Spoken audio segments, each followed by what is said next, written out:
Haya Montaraces, buenas noches y bienvenidos otra vez a esta hoguera virtual donde el bien, la verdad y la belleza son manifestados y expandidos en este mundo virtual.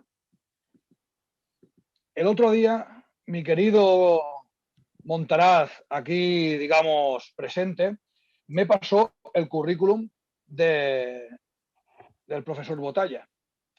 Y la verdad, si tenía que leer todo eso, nos da hasta mañana. Así que la verdad que he pasado el currículum y lo voy a hacer a mi manera, como a mí me gusta. Paso literalmente denunciar las novelas de él. El que quiera que las lea. La verdad, son una auténtica maravilla. Son algo totalmente necesario que esperábamos. En nuestro área, mucho libro histórico, metapolítica, lo que quieras. Pero lo que es novela y con este detalle, con este nivel, imposible. Yo la verdad es que las novelas me las he devorado todos. Han sido bueno, como un suspiro, un suplicio de aire nuevo que ha entrado, que realmente lo descubrí, voy a ser sincero, descubrí las novelas de Felipe hace relativamente poco, me engancharon y las adquirí todas. Pero hoy no estamos para hablar de las novelas, estamos para hablar de ese greatest hits llamado tragedia europea. Y alguno dirá, ¿por qué un greatest hits como si fuera los Rolling Stones? Pues yo os explicaré, queridos amigos, que el tragedia europea no es más que 88 artículos del excelentísimo web blog de Felipe Botalla, recopilados, compilados y editados. Una auténtica delicia y una maravilla de leer, con una facilidad, aparte con unas anécdotas de esas que luego tienden a la conversación de bar, ¿no? A mí me encantan mucho los libros con anécdotas porque luego sirven primero para hacerte el enteradillo, con alguno que no está el enteradillo como tú, y segundo para tener grandes conversaciones en las sobremesas, pues con estos temas y con estas anécdotas. La verdad, realmente me ha enganchado, no defrauda. Pensaba que sería flojo, pensé, guau, no es una novela y tal. Yo, por ejemplo, en el de No me llame negro, llámele subsahariano, no lo he leído, por tanto, solo tenía a Felipe. Con sí, alguna vez había consultado la web, algún artículo que se había pasado y tal, pero con el tema novelas y realmente esto ha hecho, el libro ha hecho eh, que vea también otra faceta de Felipe y luego descubra la web, que claro, es como la versión extendida, eso ya es una auténtica locura, ¿no? No hay manera de acabárselo ni con 7 vidas, ni en el próximo confinamiento que nos acabarán confinando con cualquier excusa barata, me acabo yo el blog. Sin más, don Felipe Botella, es un placer tenerlo aquí en nuestra hoguera virtual, en nuestros concilios a distancia. Y estamos muy agradecidos que haya aceptado la invitación de Acción Literaria Literaria. Le doy paso para que nos ilumine con sus palabras. Bueno, buenas noches. Después de este panegírico sobre mí ya poco puedo añadir, pero bueno, vamos a ver. Yo ante todo quiero dar las gracias a mi editor, a Manuel Quesada de la Editorialidades, que me ha permitido poder hacer este libro y otros dos que también tengo con él, y por su entusiasmo, por su optimismo, y creo que es una gran persona. Y también a la propia Dunedain literaria, que bueno, es que se atreve a ponerme aquí para preguntarme sobre este último libro y bueno, y sobre todo aquello que convenga. Yo efectivamente tengo un blog, como comentaba compañero antes, de unos ya casi 700 artículos. Y bueno, este es el blog que me ha llevado a mí a hacer este libro, que es he hecho una especie de selección de los artículos que considero interesantes, sobre todo divididos en 3 partes, digamos, una antes de la guerra, durante la guerra y después de la guerra, por supuesto, ¿no? Entonces, en total son 88, como se comentaba, y el gran bloque es durante la guerra, pero que tratan de dar una visión algo diferente. Yo, como también comentaba el compañero, libros sobre la Segunda Guerra Mundial, pues hay muchos, por supuesto, y creo que muy buenos. Entonces, yo poco puedo aportar ya a eso. Podría hacer algún libro sobre Buena Batalla, Desembarco de Normandía, pero creo que ya hay cosas bastante buenas como para que yo me meta en ello. Entonces, yo lo que he buscado siempre en mis libros, como comentaba también de nuevo el compañero, es buscar, yo diría, episodios o situaciones de la Segunda Guerra Mundial que no son muy conocidas o que incluso los grandes medios y las grandes editoriales pues no han tocado nunca, ¿no? Que es toda la parte, vamos a llamarle, tecnológica alemana, E incluso todo esto pues novelado, porque yo lo que he escrito han sido novela histórica, que se llama, ¿no? En el sector. La novela histórica quiere decir que hay una parte que es histórica, por supuesto, que hay datos, que está refrendado. Lo que pasa es que suele ser situaciones en las que hay bastantes agujeros. Entonces, lo que he hecho ha sido rellenar esos agujeros con un tema, con un guión y con unos personajes y con un desenlace, ¿no? Entonces, y claro, en ese relato yo lo que hago es poner mucha información porque creo que lo que explico es algo que puede romper bastantes fronteras y entonces si no está sustentado con una información veraz y una información técnica, pues claro, sería simplemente pues una novela y ya está, ¿no? Y no es el caso. O sea, yo siempre quiero dar soporte técnico a lo que explico en los libros. Después uno se lo creerá o no, o le gustará más o le gustará menos, ¿no? Pero yo entiendo que es la forma en que escribo. También he de decir que yo cuando empecé a escribir los libros, antes de que entremos en Tragedia Europea, pensaba hacer una trilogía, pero llevo 7 libros ya, entonces, y parece que no se acaba esto, porque en el momento que coges la madeja de toda esta situación alemana y de la guerra mundial, la madeja vas tirando el hilo y aparecen, pues de un libro pasas a otro, ¿no? Es continuo, no se acaba nunca. Y entonces por eso pues he tratado el tema de la bomba atómica, he tratado el tema de la Antártida, he tratado el tema de la máquina del tiempo, he tratado el tema de las bases alemanas en Sudamérica, he tratado el tema de toda la diáspora alemana después de la guerra y he tratado el tema del viaje de Himmler a España, ¿no? Que es el último libro, digamos, de esta serie, digamos, de guerra, que ahora se complementa con Tragedia. Tragedia, claro, no es exactamente igual, porque así como los otros son, como decía antes, historia novelada y tal, este no es ni más ni menos que el recoger, el seleccionar los mejores artículos de antes, durante y después de la guerra que he escrito en el blog. En el blog hay muchísimos más, por supuesto, y con más detalle, pero yo he escogido aquellos que creo que son convenientes, que como se comentaba antes, yo creo que se lee muy bien, porque estoy de acuerdo que no es un tema que empieza en la primera hoja y acabas en la última, sino que buscas aquel artículo que te gusta, y así de claro, ¿no? Entonces, puedes leer pues uno al día, un par, estoy hablando de artículos que ocupan 2, 3 páginas como máximo, entonces hay muchos de 2, entonces es muy fácil de leer, creo que queda comprensible lo que explico, y si eso da luz y si eso da pues una nueva visión a la gente, pues ya me doy por contento, ¿no? De alguna forma.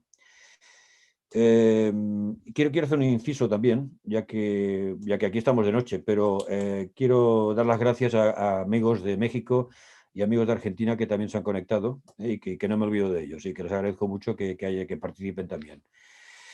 No sé, yo en Tragedia Europea deciros que he tocado temas que no son habituales, como por ejemplo, pues hablo de alguna batalla, alguna cosa concreta. Hablo sobre todo de la parte previa, por qué se produjo la Segunda Guerra Mundial. La Segunda Guerra Mundial, mucha gente lo simplifica como las simples ansias de espacio, digamos, de una guerra mundial por parte de Hitler. Y esto no se ajusta a la verdad. Eso no se ajusta a la verdad porque no fue así. Entonces, hay un periodo hasta el año 37 en que no hay producción prácticamente de armamento, excepto que todas las inversiones fueron para revitalizar Alemania y para poder acabar con el paro que venía de la Primera Guerra Mundial y de la República de Weimar. Entonces, en esto se dedicó Hitler concretamente, ¿no? Y esto lo dejó muy claro en los artículos. La guerra viene por otras circunstancias, que anoto aquí, que creo que vale la pena que comentemos.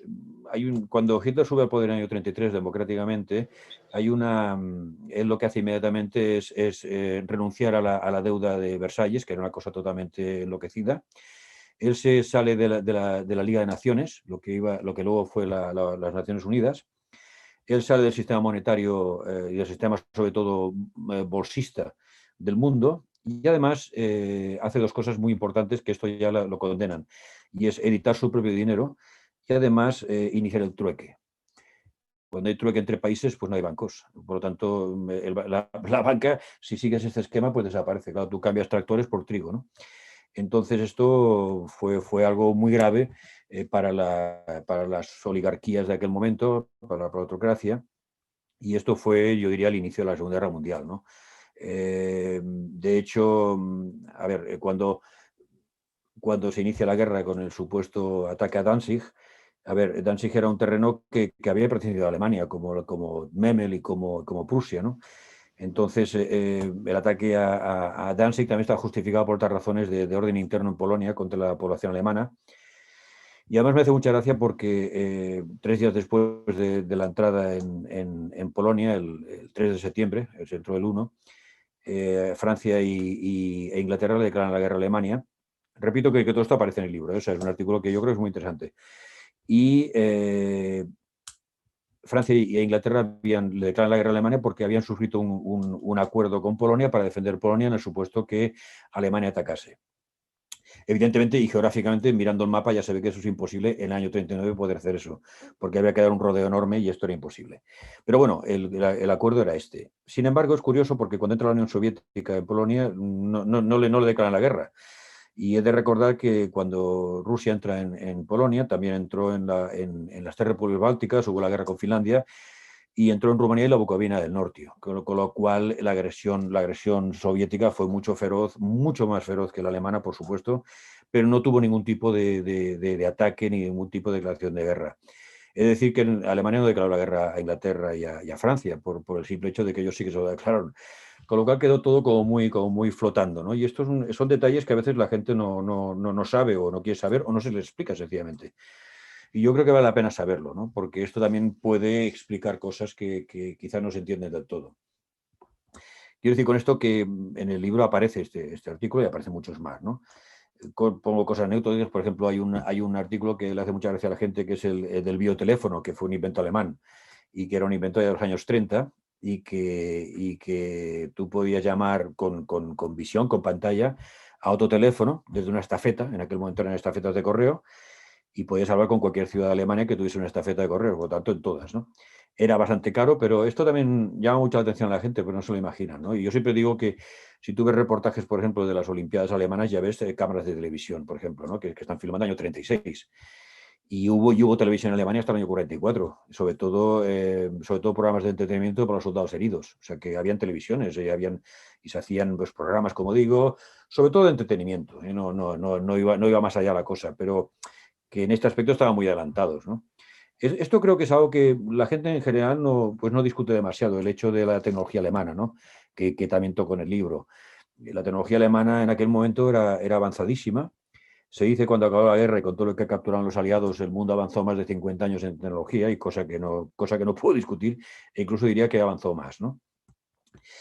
¿Por qué esto? Porque los alemanes utilizaban un tipo de física que no tenía nada que ver con la física que en aquel momento pues, predominaba, que era Oppenheimer, Einstein, que llamaban la física judía, ¿no? Entonces ellos utilizaban un tipo de física que era totalmente exótica, totalmente rompedora, e incluso hacía una cosa que hacen los americanos ya hace algún tiempo, que es el investigar dentro de lo que se llama out of the box, o sea, fuera de la caja. ¿Qué quiere decir esto? Tú cuando investigas siguiendo los patrones habituales, pues alcanzas lo de siempre, o sea, no avanzas. Sin embargo, si tú rompes esquemas, si tú rompes paradigmas, es posible que llegues a cosas totalmente rompedoras y totalmente nuevas, ¿no? Que no tienen nada que ver. Y los alemanes en esto así lo hacían. Entonces ellos estaban abiertos a cualquier tipo de novedad tecnológica. Y puedo deciros que en aquel momento ya trabajaban con temas de, por ejemplo, los quasars, agujeros negros, trabajaban con un tipo con ordenadores, por ejemplo. El primer ordenador fue alemán, y lo hizo con Razus en su casa. Este ordenador, que hay una réplica en Múnich, yo lo he visto, va con un teclado a ver, es que lo estás viendo y tiene 80 años. Sin embargo, ves cosas comunes con un ordenador actual. Era programable, era mucho más pequeño que el ENIAC aliado, por ejemplo, y se utilizó mucho en todo lo que son diseños de aerodinámica en alas de aviones, en submarinos e incluso en automóviles. O sea, que estaba muy avanzado en aquel momento. Claro, todo esto pues, no lo sabe mucha gente, ¿no? Yo creo que la historia oficial ha querido ocultar muchas cosas así. También deciros, y lo digo en el libro, por ejemplo, en otro artículo, que cuando se lleva a cabo el desembarco en Normandía, el 6 de junio del 44, en aquel momento queda clarísimo que Alemania lo que hace es una guerra de tiempo, es decir, ganar tiempo. ¿Para qué? Para poder desarrollar muchas de las armas, digamos, sofisticadas y futuristas que ya tenía en marcha. Algunas de ellas llegaron al campo de batalla, otras no, otras se quedaron en algunos prototipos y algunas incluso en la mesa de dibujo, ¿no? Pero yo creo que nosotros hoy conocemos que hubo una V1, una V2, había una reacción como el Messerschmitt 262, pero que en realidad lo sabemos porque salieron en combate. Yo estoy seguro que si no hubiesen salido en combate, digamos, esos adelantos no hubiesen sido dichos. Se los hubiesen quedado los aliados y punto, ¿no? Y lo hubiesen desarrollado ellos como algo propio. Sin embargo, al haber salido en combate, claro, pues no pudieron negar que eso estaba ahí, ¿no? Y esto nos enseña que hay hubo avances muy importantes. Por ejemplo, en el caso de los submarinos, el submarino 21 era un submarino totalmente moderno, ya con aire acondicionado, era un submarino que era realmente un submarino, porque lo que había hasta entonces eran sumergibles, o sea, eran barcos con capacidad de sumergirse. Esto no, esto era un submarino que podía permanecer meses debajo del agua y tenía unos desarrollos tremendos con respecto a los anteriores. Y de hecho los submarinos actuales están basados en el 21. Hay uno en Bremerhaven, cerca de Hamburgo, en un puerto que se puede visitar y es el único que queda, digamos, de aquel momento, que luego perteneció al ejército alemán de posguerra. Y que, bueno, luego ya cuando dejó el servicio, digamos, pues se preparó como museo y se puede visitar. Y realmente es un submarino cómodo, dentro de lo que es un submarino, pero no tiene nada que ver con las latas de sardinas previas, ¿no? Y era un submarino que era indetectable. Y además lanzaba torpedos que no tenía que apuntar al blanco, sino que el torpedo ya iba con un sonar directo hacia el barco. O sea, imagínate que el submarino está en el fondo, lanza el torpedo sube y va hacia el barco. O sea, que no tiene que ponerse, digamos, en línea con el barco objetivo, ¿no? Y además, estos submarinos salieron al final de la guerra, digamos, los últimos meses, y hay constancia de uno concretamente, ya el 9 de mayo ya había acabado la guerra, y el submarino este se metió dentro de un convoy y no lo detectaron, y el tío salió a superficie y se rindió, pero se quedaron todos asombrados de que tuviesen ahí en medio un submarino, que además era muy grande, era un submarino bastante grande. Y eso demostró que además llevaba un sistema antirradar que cubría toda la superficie del submarino, que esto es lo que hoy vemos en muchos aviones y en muchos productos bélicos, ¿no? Que llevan esa especie de pintura, ese barniz que evita el radar en este caso, ¿no? Esto ya lo llevaba este submarino, por ejemplo. Quiero decir que hay muchos avances que luego han venido pues, por parte de ello. Por ejemplo, las placas vitrocerámicas que tenemos en casa vienen de los submarinos alemanes en este caso, porque, claro, tú no puedes encender fuego en un submarino porque estás quemando oxígeno. Con lo cual, todos estos desarrollos eléctricos de placas, etcétera, todo esto viene de los submarinos militares, por ejemplo, ¿no? Entre otras cosas. Quiero decir que hubo muchos avances muy interesantes que luego han acabado en nuestra casa, de alguna forma, ¿no? Tanto en pinturas como en muchísimas cosas. Y esto, de alguna forma, se debe a ese periodo, ¿no? Tan intenso en la investigación y tan diferente a todo, ¿no? Yo creo que no ha habido nunca un conflicto militar que lleva estos avances tan rápidos y tan enormes, porque incluso la Primera Guerra Mundial, técnicamente hablando, no representó un cambio muy fuerte, salvo la aparición de los tanques y la aviación, pero en el fondo era lo mismo siempre, ¿no? Que a lo mejor un ejército napoleónico. Sin embargo, la Segunda Guerra Mundial hubo un cambio cualitativo muy importante en lo que es la tecnología aplicada al campo de batalla. Y eso yo diría que son las grandes diferencias con otras guerras, ¿no? Hoy, por supuesto, la tecnología está totalmente al minuto, como aquí dice, y hoy son guerras tecnológicas de alguna forma, ¿no? Y aquel ejército que disponga o aquel país que disponga de la mejor tecnología, desde luego, tiene muchísima ventaja sobre el contrincante, ¿no? Aunque yo siempre he dicho que a pesar de la ventaja tecnológica, al final es el infante el que llega hasta el territorio enemigo. O sea, yo puedo enviar aviones y puedo hacer muchas cosas, pero al final tiene que entrar alguien ahí y eso ya es más difícil, ¿no? ¿Sabes? Entonces yo lo veo así, de esta manera. No sé si esto explica un poco el libro o hay alguna pregunta en concreto. El libro, repito, son artículos, por lo tanto no sigue una trama determinada ni hay unos personajes determinados, ¿no? Vale, vale. No, decía que en este libro estoy muy contento por un detalle, que es que he tenido un prólogo hecho por Tristán Castel de Pinós, que es un gran amigo mío y un erudito, y el apéndice ha estado hecho por el escritor Jesús Hernández, que es muy amigo mío y que ha hecho libros muy buenos sobre la guerra. Vamos a decir de una forma más convencional, pero nos une una muy buena amistad y hemos hablado a veces y él, pues corrobora cosas de las que digo que él evidentemente no, digamos, no es su campo, él es más historiador, él sigue más la historia, vamos a decir, como se supone que sucede. Y yo en esto voy por otra vía, ¿no? Señor Botalla, en Sí, Antártida 1947, sí, para mí el nivel técnico de las explicaciones de los submarinos es altísimo. Le voy a decir, el desconocimiento mío es total. No sé si es real o hay ahí de ficticio. ¿Cómo una persona que no es militar llega a ese nivel? Tipo, es que me pareció una novela de Tom Clancy. Eh, digamos, gracias. hay ahí un asesoramiento de alguien relacionado, hay unos estudios, se lo ha inventado usted todo. Me encantaría porque realmente, si se lo ha inventado, me lo creo absolutamente todo. No es inventado. Los datos técnicos que pongo corresponden a los submarinos del tipo 21 que comentaba yo antes. Quiero decir, lo que explico interiormente y exteriormente es así. Entonces, evidentemente yo no he estado dentro de un submarino de estos en funcionamiento, ni mucho menos, pero me he acercado, yo creo que me he acercado bastante a lo que era un submarino de estos.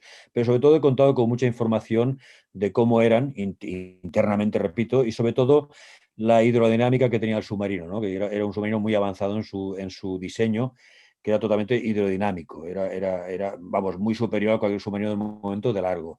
Y yo diría que casi a un nivel actual, de muchos submarinos actuales. Por lo tanto, no es ninguna invención mía, porque yo no soy capaz de inventarme estos tecnicismos y estas partes, digamos, tan precisas, ¿no?, de lo que era el submarino. Eso no, por supuesto que no. Es cierto, vamos, es así, ¿eh? Otra cosa es que todo eso lo pongo en un contexto determinado, pues digamos, de novela, ¿no? De explicación de por dónde va el submarino, el viaje que hace hasta Argentina, etcétera, ¿no? Con relación al tema de los anillos de los miembros de las SS y de las Waffen-SS, ¿cree usted que fueron escondidos bajo un derrumbamiento con explosivos en una montaña o partieron en un submarino hacia algún lugar? Bueno, el anillo del Totenkopf-Ring, o el anillo del honor, se daba a oficiales de las SS que habían tenido mucho mérito en combate y tal. La idea es que cuando ellos caían en combate, el anillo había sido recuperado y llevado al castillo de Wewelsburg, donde quedaba en la sala de los caballeros, que se llamaba, ¿no? Que donde está el sol negro y hay una esvástica en el techo y tal. ¿Y qué pasó con estos anillos? Yo no lo sé. Hay conjeturas, ¿no? Una es lo que usted comenta, otra puede ser pues que se enterró por la zona. Unos dicen que está en una cueva cerca. No lo sé, yo sinceramente no lo sé. Sé que muchos de ellos volvieron al castillo de Wewelsburg con la intención de quedar allí hasta nueva orden, ¿no? A partir de aquí, claro, con todo el lío que se montó ya en el 45, con toda la entrada de los soviéticos y los americanos, pues te imaginarse que aquello no debió ser muy fácil, ¿no? Entonces, lo que pasó con ellos no lo sé. También se llega a decir que se fundió todo, ¿eh? Se convirtió en lingotes de plata y ya está. Me preguntan una pregunta un poquito extraña, me ha aparecido aquí. A En ver. 2014 en el Salón Mobile presentó o colaboró con un perfumista para crear el aroma del Führer y otros que no recuerda la persona que ha formulado la pregunta. ¿Nos puede orientar cómo se desarrolló el tema? Sí, esto es muy fácil. Se puso en contacto conmigo una productora para que, junto con una perfumista, se desarrollase pues cómo podían oler esos líderes. Estamos hablando de Stalin, Churchill, Roosevelt, Toho, Hitler y Mussolini. Y entonces, bueno, yo lo único que hice fue explicar cada uno de ellos, hice una biografía de cada uno de ellos sencilla, básica, y a partir de aquí la perfumista hizo el trabajo de, bueno, pues Stalin olía así, Hitler olía así, Mussolini, o sea, y ya está. Entonces se hizo un programa en el canal Historia, donde salíamos explicando este asunto, pero ya está, eso fue todo. Y hubo una pequeña exposición en la sede telefónica en Gran Vía. Exactamente, sí, es verdad, es cierto. Le voy a hacer un comentario personal y luego me pongo con las preguntas del chat. Por Mi supuesto. comentario personal es que le voy a reconocer que Porta Stelae, todo y ser blasfemo y yo ser un ferviente religioso y sobre todo seguidor y devoto de la Virgen de Montserrat, me parece el libro una maravilla. Por otra cosa que es muy importante, porque para mí son lugares comunes. Me pasa un poco como esa serie de televisión, que no he leído los libros, de la Catedral del Mar. Solo por el hecho de ser en Barcelona, para mí gana puntos. Con el Sí, sí. tema del Porta Estelae, está claro que cuando lo del Cambril de detrás y tal, yo leo eso y digo, madre mía, mare meva, que feta que es toma, ¿no? Pero en cambio, es una cosa que, claro, al revés, el libro es una maravilla, es en mi casa, ¿no? En mi casa, en mi adorada montaña, y es eso. Siempre he querido decirle, es una blasfemia, pero me encanta. Bueno, no era mi intención blasfemar contra nadie, que quede claro esto, porque yo puedo respetar perfectamente las creencias de cada uno y no me inmiscuyo en ello, que cada uno haga lo que quiera. Simplemente para explicar lo que tenía que explicar, sé que tenía que pisar zonas que no eran del todo agradables, ¿no? Incluso para mí en algunos casos. Pero la historia es esa, es la que yo relato en el libro y creo que además es lo que pasó, ¿no? Entonces, a partir de aquí, pues cada uno piense lo que quiera, ¿no? Yo creo que es uno de los libros que ha tenido más salida porque, como usted ha dicho muy bien, sucede en Barcelona o sucede en España. y eso quiere decir que hay mucha gente que lo ve fácil, ¿no? Todo. Claro, cuando hablas a lo mejor de un tema que sucede pues eso, en Alemania o sucede pues en Sudamérica, pues nos queda como más lejos, ¿no? Y es más difícil a veces pues hacer el ejercicio, ¿no? de entendimiento. Sin embargo, al haber sido en Barcelona y en Montserrat concretamente, buena parte del libro, la gente pues lo disfruta más, ¿no? Ni que ni más, ni porque además son sitios que existen, se pueden comprobar, todo lo que cito en el libro es comprobable. Muy bien. Nos preguntan si Sí. pudiera precisar un poco más lo que ha comentado antes del trueque y demás medidas económicas antioligárquicas promulgadas por Hitler, que antes ha mencionado un poco de pasada. También nos preguntan si puede especificar si habla de eso en el libro. Ya os adelanto yo que sí.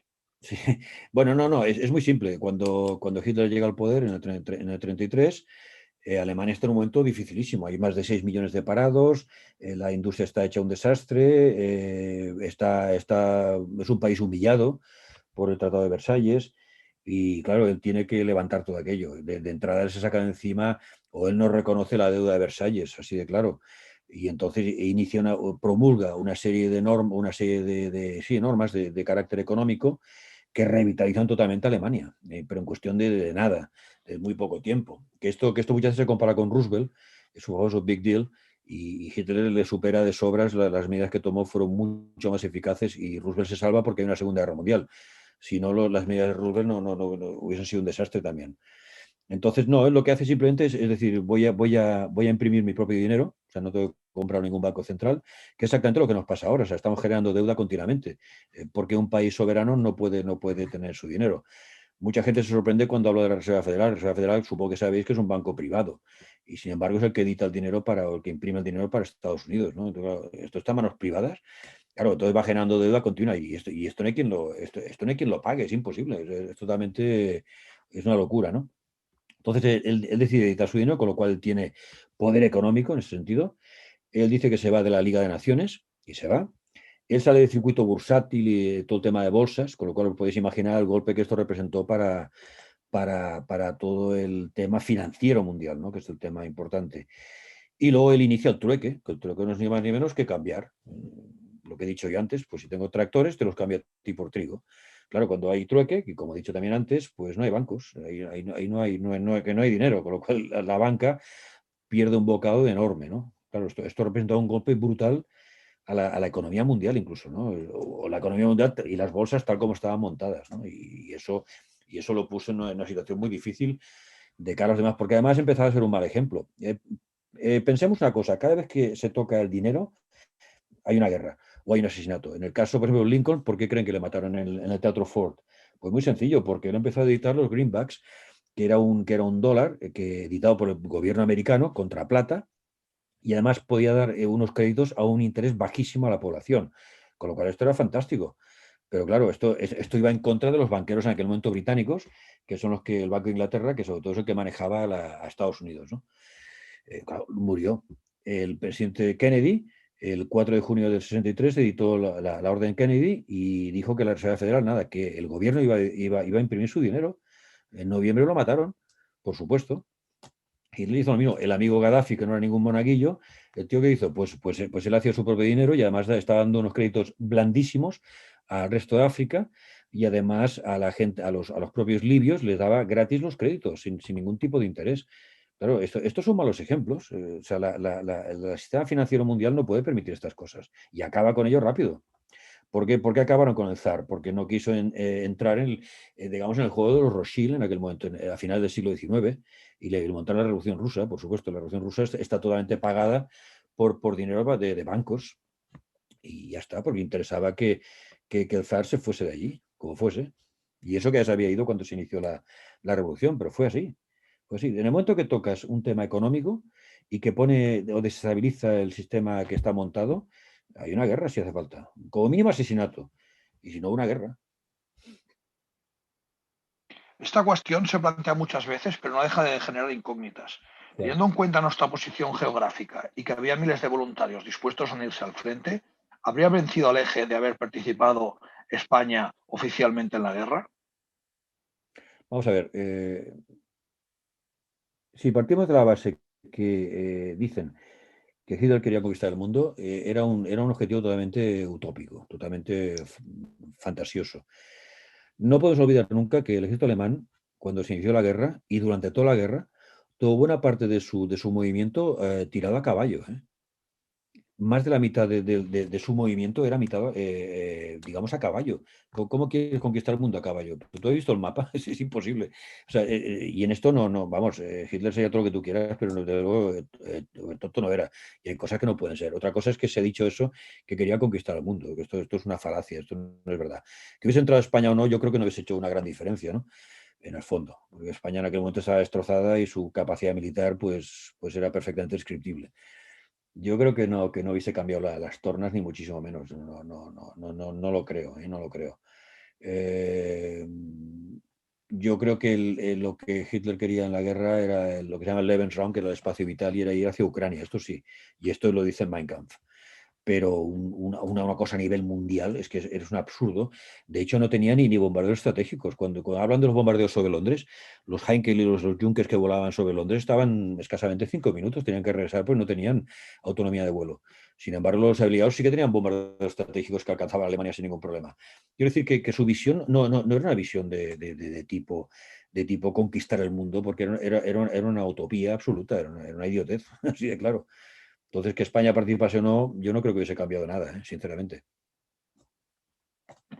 Yo como experiencia personal le diré que un divisionario que ya apareció de los luceros me comentó que cuando iban en tren pensaban que llegarían tarde, que la Blitzkrieg ya estaría, vamos, en Moscú tomando carajillos.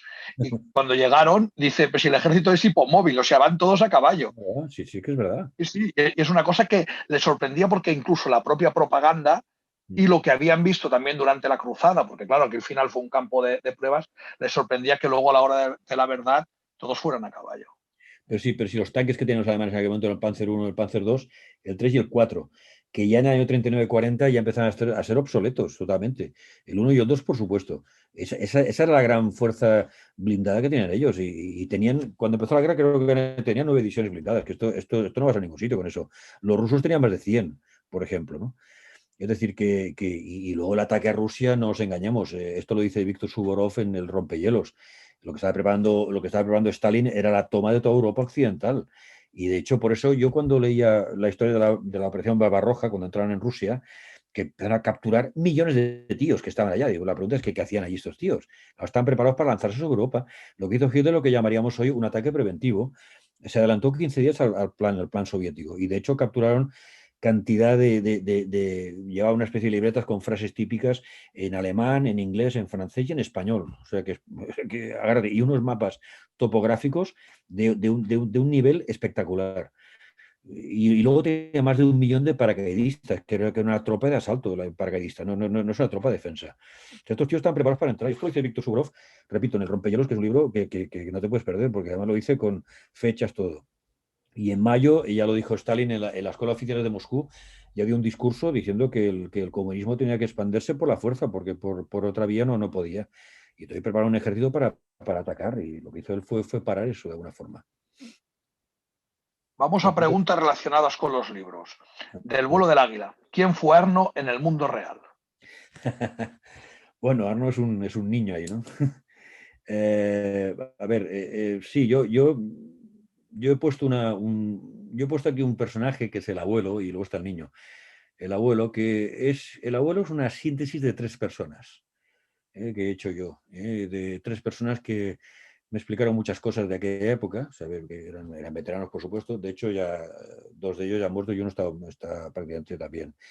Y de las explicaciones que recibí, pues bueno, monté un guión, digamos, donde aparece un nieto que es el que está buscando la información del abuelo y tal y cual, ¿no? Que se llama Arno en este caso. Pero no es un personaje real, digamos, ¿no? Sino que es el que introduce los temas al abuelo para que el abuelo hable, que al principio el abuelo no quiere hablar, pero luego cede ante la insistencia de su nieto y, bueno, le va explicando lo que fue aquello que... Entonces el vuelo del águila empieza como... Empieza el 10 de agosto del 44, que hubo una reunión en el Rotes Hotel de Estrasburgo, donde se reunieron empresarios, se reunieron militares y políticos alemanes para decir que la guerra estaba perdida. Así de claro, o sea, se pudo hablar con total franqueza y, bueno, ¿qué hacemos, no? Y entonces, ¿por qué? ¿Para continuar o qué? Entonces se montaron como 2 áreas, una fue más bien política y otra fue totalmente industrial y técnica. Y entonces el abuelo del libro es el asistente, el segundo, con el general Hans Kammler, que estuvo en la reunión, y estuvo Skorzeny, estuvo Hjalmar Hust del Reichsbank, y una serie de personajes muy importantes, ¿no? Y ahí se habló de esto. Entonces, a partir de aquí empieza el vuelo del águila, que además se llama el Adlerflug, o sea, el águila hacia dónde va en aquel momento, ¿no? Y muchos fueron a Sudamérica, como sabéis, otros a Oriente Medio, otros en España, otros por Europa, en fin, en África también. O sea, que hubo una especie de diáspora bastante grande, ¿no? Bastante grande. En Cronos habla usted de la campana, que hay de cierto y que hay de novelado. Bueno, la campana es lo que decía antes de la madeja, ¿no? Vas tirando y van saliendo temas. La campana hubo un proyecto militar del año 41 que se llama Cronos, que como sabéis, Cronos es el dios del tiempo griego.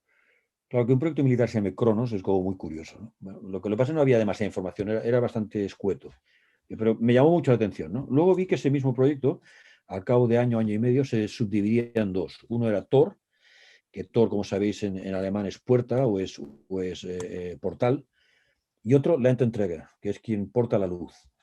Y estos son proyectos militares con estos nombres, ¿no? Era como muy curioso. Claro, si empiezan a mirar, pues claro, un portal, quizás el portal del tiempo, una luz para poder ver qué es el tiempo, pues, dónde va el tiempo. Y luego la campana se conoce sobre todo por la declaración de Jacob Sporrenberg, que era un SS, que era el jefe de seguridad del Kammerstab, que es donde trabajaba el general Kammler en proyectos ultrasecretos. Y este hombre fue capturado por los ingleses y entregado a los polacos, porque fue capturado por una zona que correspondía a Polonia. Bueno, se lo entregaron a los polacos, claro. Si los ingleses hubieran sabido quién era Sporrenberg, no se lo hubiesen entregado a los polacos, porque además los polacos le interrogaron y él habló de la campana, que él había estado pues vigilando o llevando a cabo la seguridad de un proyecto ultrasecreto llamado Die Glocke, la campana, que era pues esto, una máquina que podía provocar la torsión del espacio-tiempo, o bien también servir de energía aparentemente inacabable para naves, para barcos, para submarinos, para aviones incluso. Con lo cual es un proyecto ultra secreto. Los polacos, después de este interrogatorio, pues lo ahorcaron, lo ajusticiaron. Y esa es la información que llega, ¿no? A partir de aquí, claro, se empieza a trabajar, ¿no?, en el tema. Y entonces la campana no es ni más ni menos que lo que ese proyecto Cronos, que se convierte en un objeto con forma de campana, como indica su nombre claramente, que era un objeto que rotaba a alta velocidad. Dentro llevaba dos cilindros que también rotaban en sentido contrario cada uno, y todo esto con un mercurio de altísima calidad, 99,90 y algo, el Cherum 525 se llamaba, y esto provocaba esa torsión, o sea, a según qué velocidades de giro podía provocar una torsión. Y este aparato se fue probando. Hubo bastantes incidentes en la prueba donde murió gente, científicos, porque emitía una radiactividad terrible, por lo visto. Pero fueron empezando a probar con objetos, con cerámica, incluso con pequeños animales, y sí que desaparecían, algunos volvían, otros no. Y entonces yo lo que hice con toda esta información, y más que pongo en el libro, es que, bueno, yo creo que los alemanes consiguieron esta máquina, efectivamente podían de alguna forma viajar en el tiempo, e intentaron parar el tema del desembarco en Normandía, a través de la búsqueda de la Arca de Alianza. En fin, hay una serie de historias que dentro del libro que yo creo que son muy interesantes. Y sobre todo yo esto lo ligo a este libro, concretamente lo ligo a lo que se llama la arqueología prohibida, o sea, los OPARs, ¿no? Pues hay muy famosos, o sea, todos aquellos artefactos que están fuera de su tiempo, o en estratos geológicos que no corresponden. Por ejemplo, hay aquella famosa huella de un zapato que está pisando un trilobites. Pues ahí el trilobites era una especie de crustáceo de hace 400 millones de años, ¿no? La pregunta es quién llevaba zapatos y si había nombres entonces. Aquí mismo en Giza hay el cráneo de un hombre de unos 15.000 años de antigüedad que lleva un disparo, un 7,52, que es carga militar, y le perfora el cráneo, ¿no? Incluso en un museo en Rusia está la cabeza de un toro, bueno, un bóvido, y lleva un disparo en la frente, también de calibre militar, y el bóvido ese se recuperó, según la autopsia que se hizo.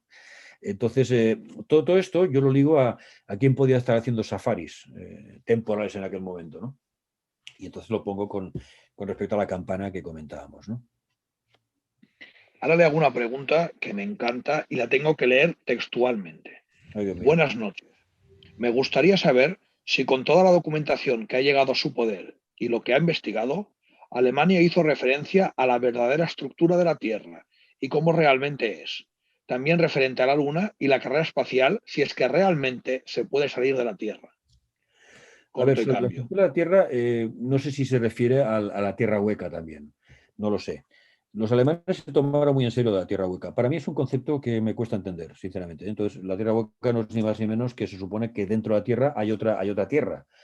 Y se accede a través de unos agujeros, digamos, uno situado en la Antártida, concretamente, y que una vez accedes allí es que es una especie no sé, como de paraíso, ¿no? Entonces yo todo esto a mí me suena, lo digo con total honestidad, ¿no? Así como para unas cosas técnicamente las puedo entender, esto a mí me cuesta mucho entender. Pero bueno, sí que es verdad que se hicieron mapas, se hicieron estudios incluso, pero yo esto no lo dejo sujeto a lo que cada uno piense.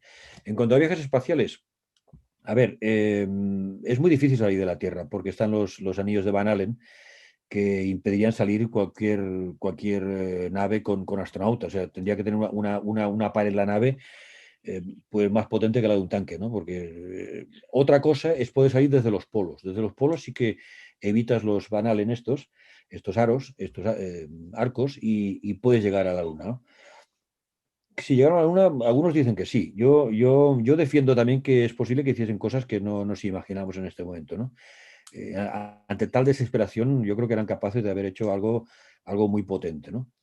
Yo esto también lo ligo de alguna forma a todo el proyecto espacial americano, que se supone que era la Luna y tal, y siempre me he preguntado por qué no volvieron, que es una pregunta que hoy aparece con frecuencia, ¿por qué no se vuelve? ¿O por qué no se volvió? Yo pensaba que un vuelo a la Luna son 3 días, o sea, no estamos hablando de 4 meses volando por ahí. En 3 días estás en la Luna. Quizás hoy, con la tecnología de hoy, 40, 50 años después, igual es más rápido, igual son 2 días. O sea, que no es un viaje de aquellos que dices, ostras, pues has de prepararte muy bien, aunque no digo que no se preparen, pero no es un viaje largo o tedioso. Por ejemplo, yo siempre he dicho, ¿por qué se construyen estas estaciones espaciales que son complicadísimas de construir cuando tienes la Luna, que es una base espacial que tienes ahí delante? Y desde ahí puedes lanzar cohetes a donde quieras, incluso montar una base de verdad.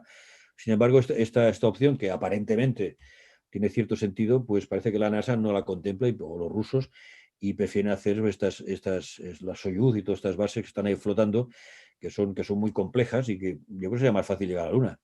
Debe haber algo ahí que no nos cuentan y que impide ese regreso fácil, ¿no? Se habla de que quieren volver, se ha mandado algún rover, algún robot, que han hecho los chinos hace poco en la cara oculta, pero no sé, parece que haya como un freno, ¿no? Yo no soy capaz de decir de qué se trata, pero no parece que les haga mucha gracia y la Luna, ¿no? Están hablando de Marte cuando tiene la Luna aquí mismo, ¿no? Y bueno, pues parece que Marte es más interesante. No lo discuto, parece más interesante, pero creo que la Luna puede ser un paso previo importantísimo. Y desde allí se pueden lanzar naves pues a donde quieran, por supuesto, vamos, y con mucho más estable y mucho más potente. Nos preguntan desde Argentina Ujú. por qué Alemania perdió la guerra con tanto avance. Yo les diré que se compren el libro. Bueno, a ver, es que no. De nuevo miras el mapa y te das cuenta lo pequeña es Alemania con respecto a sus enemigos, digamos, ¿no? Claro, tú coges Estados Unidos, Rusia, sumas Inglaterra, sumas Francia y muchos países que se fueron sumando a la contienda, y claro, es que estamos hablando de un auténtico pigmeo, ¿no? Como país. Y sin embargo, siendo un pigmeo, lo que llegó a hacerles difícil la victoria es increíble. O sea, para mí esto quizás fue la tecnología lo que impidió que la cosa fuese más rápida, ¿no? También el hecho que no se rindieron hasta el 9 de mayo, así como los italianos se rindieron ya en el 43, prácticamente los alemanes estuvieron hasta el último día, con lo cual ellos sabían que era la última esperanza, ¿no? En aquel momento, por lo menos para, no sé, lucharon con un denuedo como si supiesen por lo que iba a pasar, ¿no? Pero yo creo que la tecnología sola tampoco gana una guerra. La tecnología te ayuda, pero es mucho más una guerra que simplemente tecnología. Pero yo creo que en aquel momento la tecnología sí que sirvió para que pudiesen resistir más tiempo. Eso sí, yo estoy convencido, ¿no? Y cuando comparas los carros de combate o aviones, claro, hay una diferencia abismal entre unos y otros. Y eso les dio una cierta ventaja, pero claro, el número no, porque el número, cada vez que se perdía un tanque Tigre o se derribaba un avión, un M-6262, era irreemplazable. Cuando luego, si destruyeron un Sherman, venían 10 más, ¿no? O un submarino americano. Con lo cual, yo creo que fue una guerra de la cantidad frente a la calidad. Y eso se nota claramente en todo esto. A ver, ¿Qué es que más? realmente casi llega un momento en el cual todo el mundo contra Alemania, y ya solo por número, es como aunque tú seas el mejor boxeador del mundo, si te peleas con 10, los 10 te pegan. No hay absolutamente Bueno, nada, nada más que poder hacer. es que el mapa se ve claramente el tamaño de los contrincantes y el tamaño alemán. Y claro, es que ¿dónde van a ir estos tíos? Por eso era absurdo imaginarse una conquista mundial. Es que era algo totalmente fuera de lugar y totalmente sin sentido. O sea, es que no podía ser. Era un absurdo. Era un absurdo. En su opinión, ¿por qué el Reich tuvo tanto interés en el Tíbet? Bueno, ellos buscaban el Shangri-La y decían que la raza aria venía o del Tíbet o de la India. Entonces ellos hicieron, la ANNRB hizo varias investigaciones en la zona, esto está descrito, y midieron cráneos, hicieron investigaciones bastante profundas, incluso trajeron libros sagrados del Tíbet a Alemania, y bueno, ellos tomaban muy en serio que la cosa venía de por allí, ¿no? Yo creo que el tema de los arios o no arios, a ver, veo más interesante Irán, por ejemplo. Irán es el país de los arios, ¿no? Irán es claramente un país que puede sí que ser un origen de esa supuesta raza aria. Pero yo el tema del Tíbet lo veo más como una cosa del Shangri-La o de buscar una especie de paraíso en la tierra que más allá de eso, sinceramente, no lo veo más. Quizás estoy equivocado, pero yo lo veo así. Pero yo creo que el tema Irán era más importante. Si hubiesen buscado esto, Irán era más la respuesta que el Tíbet. Sí, sí, hasta el nombre ya lo indica, por supuesto. Bueno, pero hicieron En muchas su, expediciones a muchos sitios, en Centroamérica, Sudamérica, estuvieron en África, por supuesto, por Europa. O sea, que ellos buscaron, pues el ANNRB se dedicó en cuerpo y alma a buscar cualquier objeto interesante, cualquier teoría, cualquier evidencia que pudiese explicar un poco el origen de todo esto, ¿no? Sí, sí. en su opinión, Ujú. no, nos preguntan, ¿cree que realmente el Führer creía que Francia e Inglaterra no se meterían en la guerra o lo sabía y le dio igual? Yo creo que él siempre buscó la paz con Inglaterra, concretamente. En Inglaterra hubo 4 intentos de paz que Churchill siempre rechazó. O sea, Churchill iba a piñón fijo y no quería bajo ningún concepto llegar a ningún acuerdo con Hitler. Quizás tendría sus presiones por otros sitios, no sé. El caso de Francia, yo creo que Francia no lo veía igual. O sea, ellos veían a Inglaterra como igual. E incluso Hitler admiraba el Imperio Británico. Y de hecho, y esto él lo dijo en alguna de sus tertulias de sobremesa, que son 2 libros muy interesantes. Él hablaba de permitir que el Imperio Británico continuase. O sea, él no tenía ningún interés en llevarse o quedarse el Imperio Británico. O sea, que lo gestionasen ellos, que lo habían hecho durante muchos años y era de ellos. O sea, él no tenía ningún interés en el Imperio Británico. Por ejemplo, ahí hay una cosa que lo avala.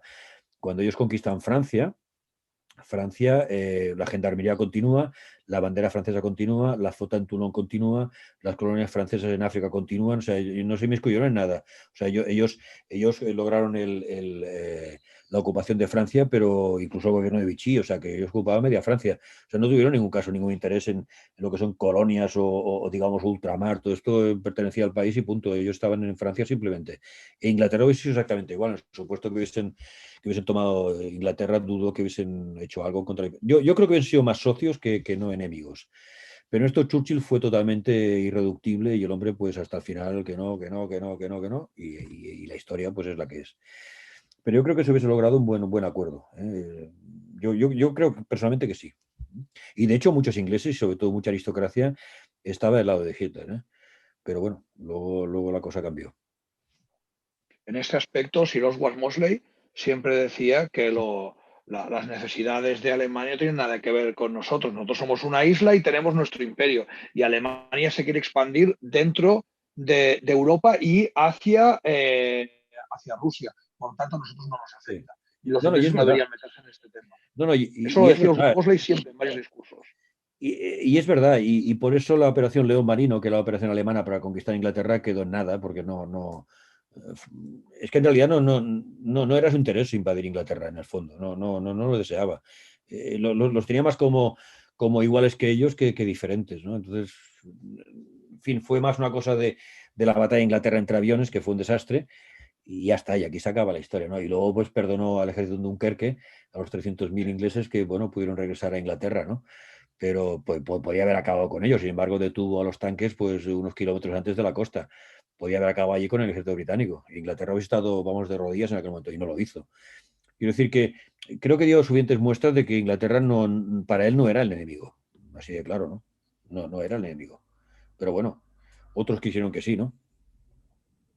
Nos comentan que hay una teoría que dice que la campana llegó a un aeropuerto militar argentino y que ahí se le pierde el rastro. No tengo noticias de ellos. Sí que tengo noticias de los años 70. Hubo un objeto que vino volando desde Canadá, entró en el espacio aéreo americano y cayó ¿dónde era? En Kecksburg, Pensilvania. Y tal como cayó, los militares llegaron a toda pastilla, acordaron la zona, trajeron un camión, cargaron ese objeto que tenía forma de campana y se lo llevaron no sé si a la base de Wright-Patterson, una de estas bases americanas de aviación, y el conductor del camión hizo un boceto en lápiz, que yo tengo bueno, es fácil de encontrar, donde sí, es una campana. Entonces, está hablando de los años 70, entonces esa campana quizás sí que puede salir de Sudamérica, es posible, porque los alemanes tuvieron varias bases en Sudamérica, incluso después de la guerra, y que pueden haber fabricado otra campana, pues ¿por qué no? Y si además uno de los objetivos de la campana era tener una energía, digamos, en principio inacabable, pues podía ser un objeto volador, por supuesto, por supuesto. Entonces, esa campana que capturan los militares, pues ahí sigue en sus manos, supongo. ¿Cree en la posibilidad, señor Betalla, del envío de una nave alemana a la Luna y Aldebarán, Pleiades, gracias a María Orsic, Sociedad Brill y sus conexiones con la Orden? Si los alemanes ya conocían los portales y toda la cuántica, ¿qué opina de la hipótesis? Eso es una hipótesis. Yo lo de María Darcy, a ver, es que no. A mí me cuesta mucho creer esto. Fíjate que en algunos aspectos reconozco que hay cosas que se me escapan y lo digo con total sinceridad, ¿no? Yo no he hablado prácticamente, bueno, salvo en el caso de Portas Celades sí que toco la tule y toco algunas cosas, pero no lo toco más de refilón, porque yo creo que se ha hecho o se ha dicho cosas que yo creo no son ciertas, ¿no? Y esta mujer, yo no sé si realmente existió o quién era, además la pintan como una chica joven con el pelo muy largo y tal, y al lado de un Jane Búho, ¿no? Y yo no sé si esto es así, ¿no? O sea, yo tengo mis dudas. Es un tema que no entra. He leído bastantes cosas sobre esto, pero es un tema en el que no he entrado porque no le veo no sé, el que sea cierto, ¿no? O sea, yo veo más fantasía que otra cosa, incluso fantasía para poder presentarlo como algo cómico todo, ¿no? Entonces lo veo más como una manipulación que como una cosa real. Sinceramente lo digo, ¿eh? Puedo estar equivocado, pero yo lo veo así. Y por eso en mis libros no suelo hablar ni de esta mujer ni de este tipo de cosas porque creo que no corresponden a la realidad, sencillamente. Pero repito, es mi opinión, ¿eh? Puedo estar equivocado. Ya vamos acabando. Dada la potencia técnica del Tercer Reich, Ujú. ¿por qué no hubo un mayor desarrollo para comunicar mejor Japón y Berlín? Bueno, en aquel momento que se llegase de. A ver, hubo submarinos alemanes que fueron hasta Japón, ¿eh? Hay reportajes gráficos de ello. E incluso llegó un submarino japonés. Quiero decir, lo que pasa, claro, que en aquel momento estas eran velocidades pequeñas e incluso como aviones. De hecho, había un cuatrimotor, no, un avión con 6 motores, perdón, que podía volar desde Alemania hasta Japón sin escalas, ¿eh? Y lo que pasa que no, claro, estábamos hablando de la otra parte del mundo. Hoy siendo más fácil, son muchas horas. En aquel momento y en guerra, pues no era tan fácil, ¿no? Y además tenías que pasar sobre colonias inglesas y colonias francesas y colonias del enemigo, que podía ser un problema, ¿no? A todo esto con la guerra en el Pacífico. Claro, todo esto no facilitaba una rapidez en el viaje, ¿no? Entonces tenía que ser o en submarino, que repito, fueron, efectivamente, o bien algún que otro avión. Incluso se habla a final de la guerra que un avión de estos pues despegó perdón, hacia, hacia Japón. Pero ahí se queda la cosa, ¿no? Yo creo que no era un momento para grandes comunicaciones, ¿no? Creo, sinceramente. ¿Qué más? Monsegur. ¿Por qué ha visitado usted Monsegur? Adelántenos algo, por favor, del próximo libro. A ver, Monsegur. En primer lugar, no he visitado Monsegur todavía, pero bueno, no, he estado muy cerca. No, lo que he visitado es Rennes-le-Château, que es el pueblo donde estaba el abad Saunier y donde a finales del siglo XIX se supone que encontró un tesoro. Y eso está ligado con el último libro que, si todo va bien, aparecerá este año, dentro del primer semestre, que trata sobre Juana de Arco.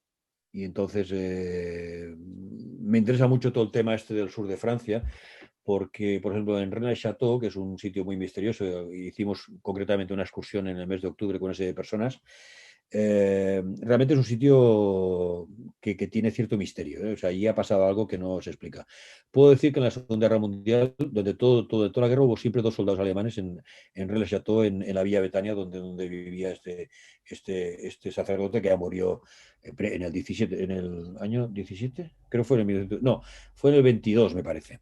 Bueno, quiero decir que allí había algo que ellos buscaban, podía ser el tesoro cátaro, podía ser el Arca de Alianza, eh, y estuvieron investigando varias veces. Otto Skorzeny fue con un comando a la zona y estuvo en varias grutas y se dice que encontró el tesoro cátaro, que se llevó a Alemania.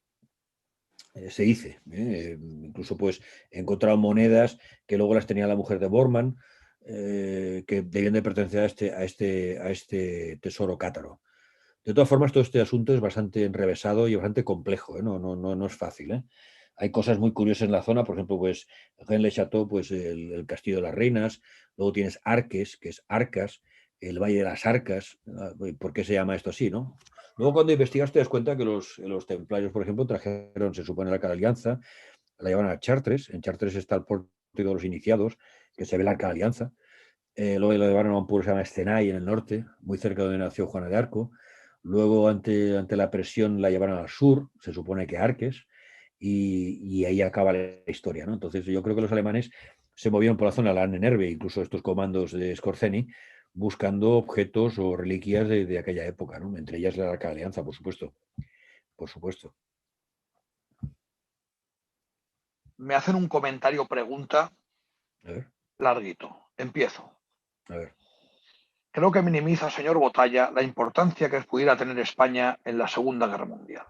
Con la entrada de España probablemente se hubiera cerrado el Mediterráneo, se hubiera tomado Gibraltar, Malta, hubieran ahogado económicamente a las colonias, al impedir el comercio y transporte con la metrópoli.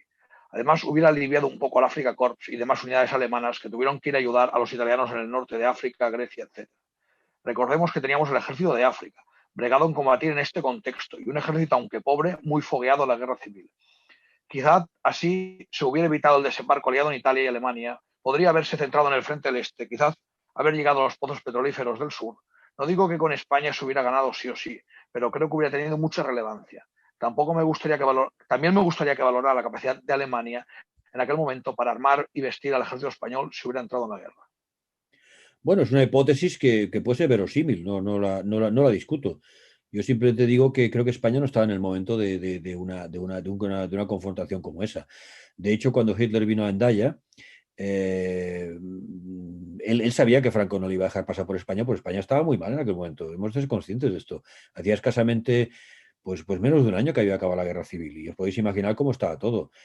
Entonces, meterse en una aventura de más envergadura, sí que es verdad que, como dice esta persona, pues se podría haber cerrado, se podría tomar Gibraltar, cerrar el estrecho, y ya veríamos si podemos haber ahogado ahí a los ingleses en Malta y en Chipre, en estos sitios, ¿no? Incluso en las tropas de Montgomery en África, ¿no?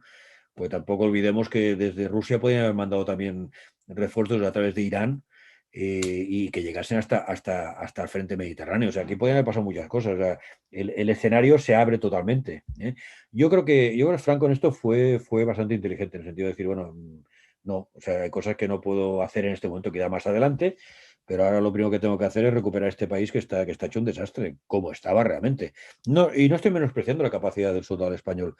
Creo que España ha demostrado siempre que tenía grandes soldados, siempre. Y en eso yo le tengo el máximo respeto, que quede claro. Ya lo dijo Hitler mismo, ¿no? Cuando ustedes vean a un soldado desarrapado, hecho un desastre y tal, pónganse firmes por un soldado español, ¿no? Porque el tío ha luchado hasta lo último, ¿no? O sea que él sabía perfectamente la capacidad combativa del ejército español. Pero claro, el ejército español de aquel momento era un ejército en una situación muy difícil. Y repito que sí, estaba el ejército de África, pero claro, el ejército de África se había mandado también a la península en aquel momento, y seguramente buena parte de él seguía en la península como control todavía, ¿no? Luego sí, luego ya se montó toda la África, el Sáhara español y la colonia en Marruecos. Pero yo no creo que hubiese sido algo tan importante, porque tampoco podemos decir en qué hubiese acabado aquello. Yo creo que los rusos se hubiesen lanzado hacia el sur también, ¿eh? Y se hubiesen metido por allí al ver esa jugada, ¿no? Porque al final son jugadas, son geojugadas, ¿no? Y yo creo que ellos hubiesen reaccionado también. De alguna forma eran socios, entonces no sé si hubiesen permitido. También he de decir que el Afrika Korps se le ha dado mucho bombo, pero no nos olvidemos que era la división 15 de la 21 Panzer, luego tenía alguna división motorizada e infantería, que dice que tampoco era nada del otro jueves, en el sentido numérico de la palabra, y luego con mucho recorte, pues no llegaban muchos convoyes. Se hundían en el Mediterráneo, se hundía la RAF y los submarinos ingleses. Quiero decir que no, yo no sé hasta qué punto esto hubiese sido un cambio muy importante en el desarrollo de la guerra, pero repito, lo que usted comenta es una hipótesis perfectamente verosímil, no voy a discutirla, yo tengo la mía y entonces aquí pues cada uno tiene su postura, ¿no? Pero respeto lo que dice porque, a ver, podría ser, claro, podría haber sido, ¿eh? Lo que pasa es que entonces se abre otro escenario donde otros contendientes también pueden hacer la suya. Y Rusia en aquel momento quería expansión, claro, imagínate que Rusia puede, gracias a ese movimiento español y alemán, pues deja vía libre y baja Rusia por todo el Oriente Medio, se mete hacia Grecia, donde los comunistas después, ya acabando la guerra, quisieron tomar Grecia, como quisieron hacer en Francia, y esto acaba siendo el apoyo y todo el Mediterráneo Oriental como mínimo hubiese sido comunista en buena parte, ¿eh? Quiero decir, se abre otro escenario, ni más ni menos, ¿no? Ni más ni menos, que aquí hipótesis todas, entonces. Muy bien, ¿qué más? Señor Botalla, sabemos que en Montserrat hay portal exterior, como le dijo varias veces Grifol. Lo del portal interior que habla en su libro es real. Vamos a ver. Montserrat es una montaña extraña. Empecemos por aquí. Es una montaña que no se parece a nada. De hecho, está hecha con lo que se llama el conglomerado monserratino, que es un tipo de piedra muy extraño que está en las meteoras en Grecia y está en otra zona de Cataluña que es San Joanes de Morún. Me parece que también es el mismo. Pero como bloque, Montserrat es el más grande de este conglomerado monserratino. Es una montaña llena de agua. De ahí viene que hayan efectos eléctricos y lumínicos muchas noches, ¿no? Que muchos dicen que son ovnis y tal y cual. O sea, es una montaña con vida. En Montserrat, por ejemplo, tienes lianas, lo que nos demuestra que lianas, ya me explicarás en qué lugar de Europa hay lianas. Yo, la liana para mí está en la jungla. ¿Por qué? Porque Montserrat seguramente es lo que queda de una isla tropical que hubo hace cientos de millones de años. Estas lianas están comprobadas por Alexander von Humboldt, que hizo un libro sobre ello, y hay un libro hecho por los monjes benedictinos que hablan de estas lianas en Montserrat. Hay creo que son 80 o 90 cuevas de todos los tamaños y de todo tipo. Hay 14 ermitas. Cada año desaparecen un montón de personas. Es un sitio realmente increíble. Y además, antiguamente, la montaña se llama Porta Estelae. O sea, Montserrat es una definición moderna. La Porta Estelae no es un nombre gratuito, tiene que responder a algo. La gente no ponía nombres a las cosas porque sí, sino porque eran algo concreto. Entonces, yo aquí es donde abro la hipótesis de esa puerta estelar, ¿no? Que se halla en el interior de la montaña. Ni más ni menos. Este es el qué. Dime. ¿Alguna vez espera escribir alguna novela sobre la conexión Exterstein-Monsegur-Santiago? Pues no lo tengo previsto, sinceramente. Sinceramente no lo tengo previsto.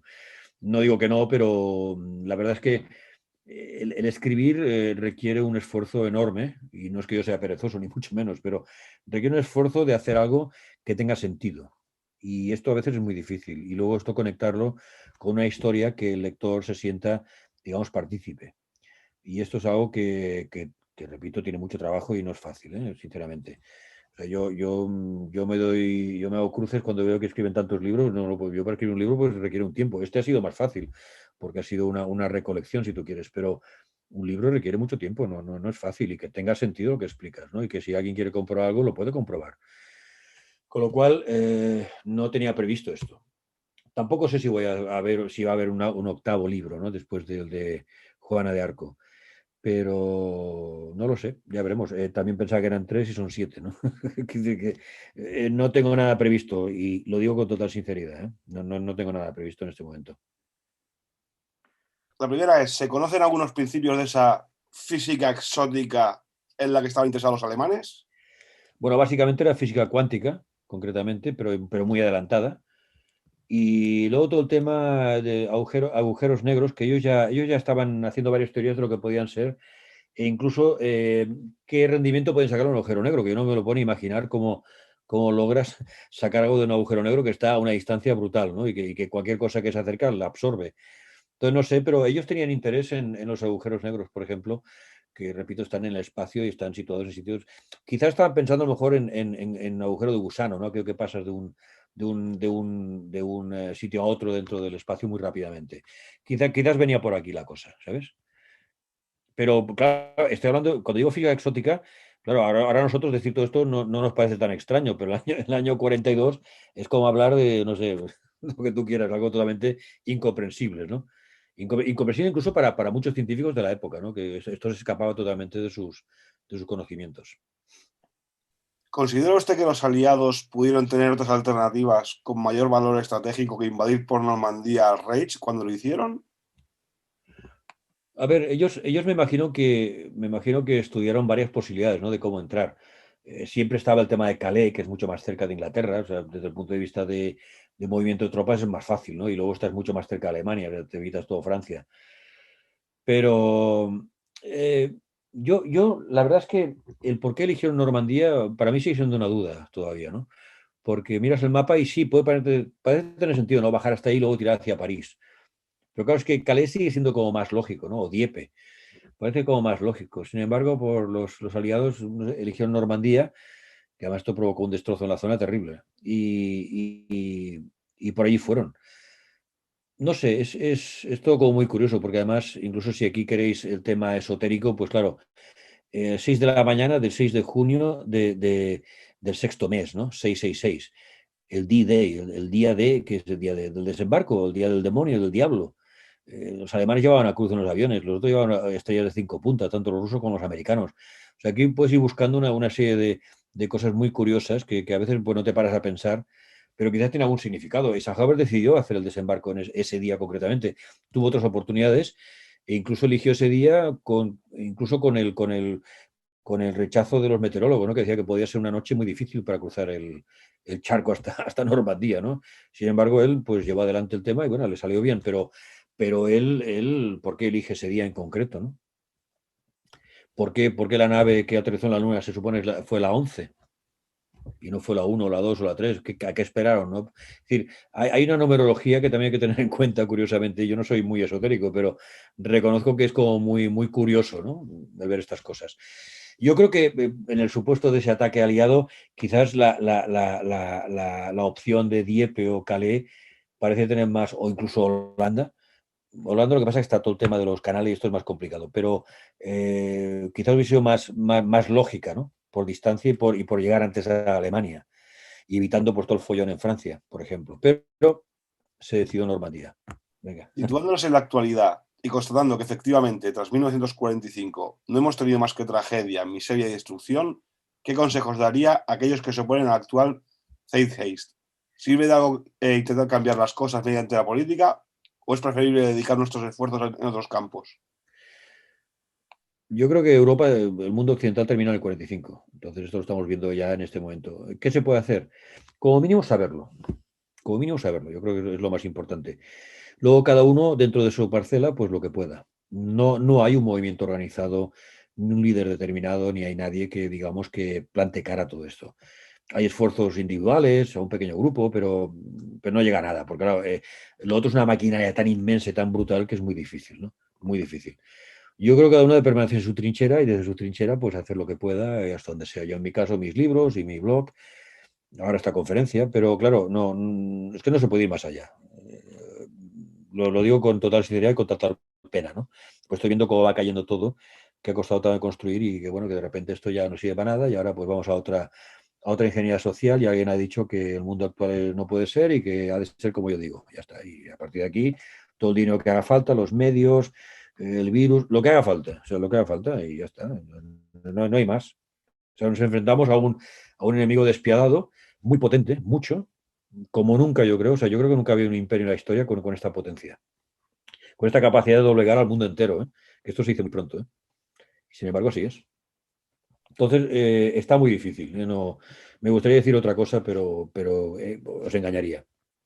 Pues profesor Botalla, damos por finiquitada esta noche. Le agradezco que haya estado aquí hoy con nuestra hoguera trinchera a favor de la verdad, la cultura y la tradición, y personalmente le agradezco muchísimo sus novelas históricas ambientadas en un Tercer Reich, no en lo típico que estamos acostumbrados a ver en el mundo mainstream, sino tratado desde una perspectiva distinta, diferente, pero también tocada de verdad. En un mundo justo, en un mundo normal, sus libros serían películas. Ha sido un placer y agradeceros este tiempo. Agradecer sobre todo a todas las personas que han querido asistir. Espero que se lo hayan pasado bien. Agradezco a mis amigos de México y de Argentina que hayan estado también en esta conferencia. Y queda a vuestra disposición para todo lo que estiméis oportuno. Sí.